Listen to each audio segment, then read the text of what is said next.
In the heart of Australia's Red Desert lies a place that feels older than the world itself. A valley scattered with enormous round stones, some split cleanly in half, others balanced on knife edges of granite, as if placed there by a giant's unseen hand.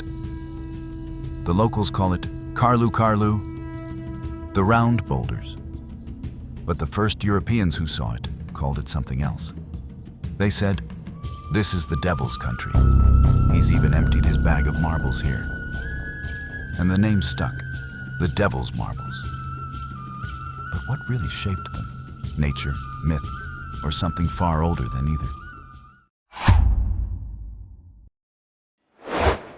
Hundreds of kilometers from the nearest city, south of Tennant Creek, the desert opens into a shallow valley of red dust and silence.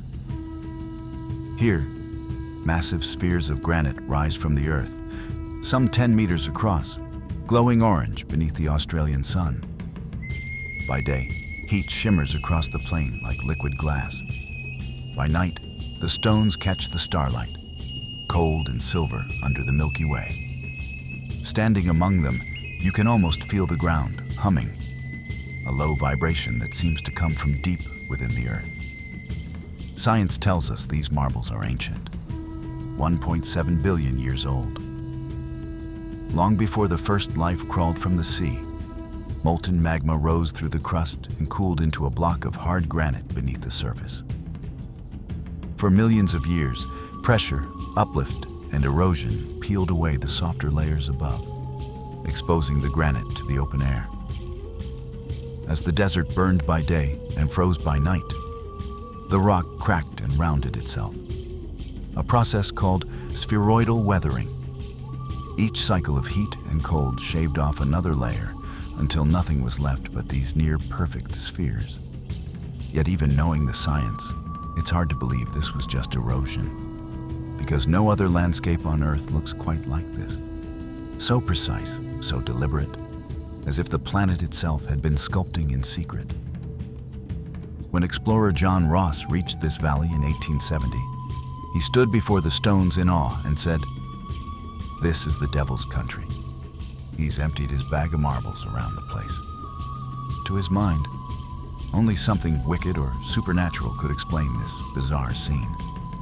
And so the name stuck, a label born not from understanding, but from fear.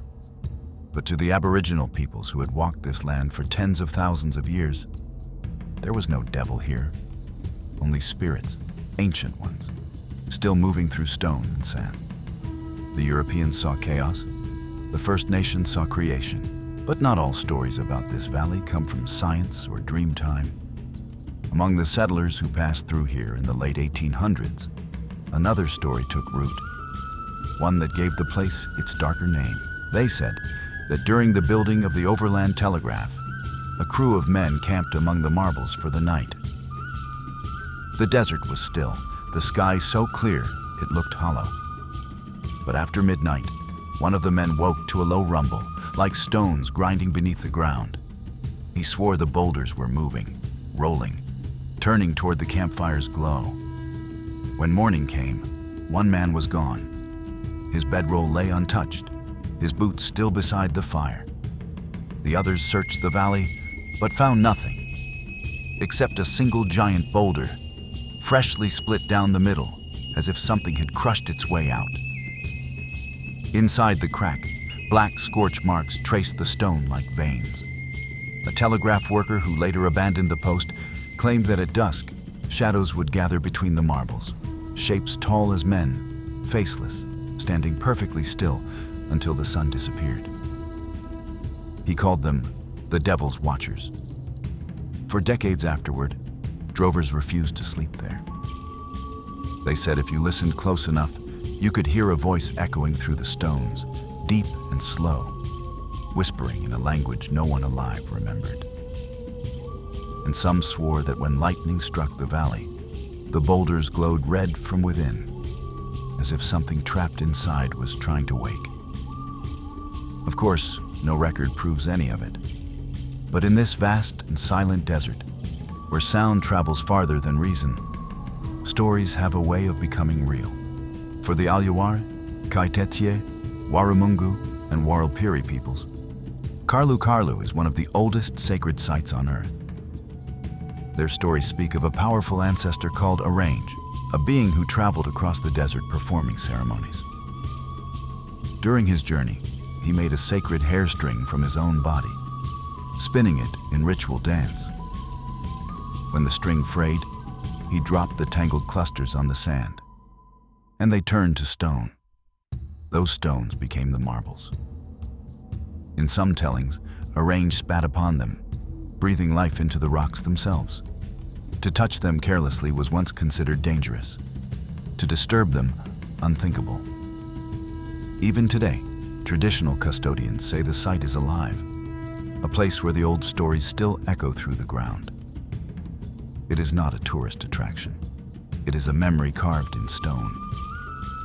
In 2008, the Australian government formally returned Karlu Karlu to its traditional owners, acknowledging it as sacred ground. Climbing the rocks is now discouraged, not out of law, but out of respect. Because here, the line between geology and spirit blurs. There's something unsettling about how silent this place feels. No birds, no wind, only the soft pulse of heat against the skin. Travelers often speak of a strange sensation, like the stones are watching or listening. Some say cameras malfunction, compasses drift. Others feel calm, as if the air itself carries memory. Maybe that's imagination. Or maybe it's the weight of 4 billion years pressing quietly on your mind. Scientists can model the fractures, measure the granite, explain the weathering. But they can't explain why it feels alive. The reserve now stretches across thousands of hectares, co-managed by the Aboriginal community and the Park Service. Visitors can walk among the marbles, photograph them at sunrise when they glow like burning coals, or sleep nearby beneath skies so clear the Milky Way looks close enough to touch. But every guide will tell you the same thing. Stay on the paths. Do not climb. Do not move the stones. Because this is one of the few places left on Earth where time itself feels sacred, where you can still sense the heartbeat of the land before memory began. Some say these boulders are proof that nature is the greatest sculptor. Others believe they hold the imprint of something older, a consciousness that once shaped the world and still whispers beneath it. Maybe they're both right. Maybe the truth lies not in the rock, but in what it awakens inside us. That ancient feeling of awe we can't quite name. Because standing among the devil's marbles, under a sky that never ends, you start to wonder, were these stones simply born of time and wind? Or are they the last remnants of a forgotten dream? If you seek answers hidden in plain sight, from ancient ruins to impossible places, you've already stepped into the unknown. This is The Unknown Files. Subscribe, and let's keep uncovering what the world was never meant to remember.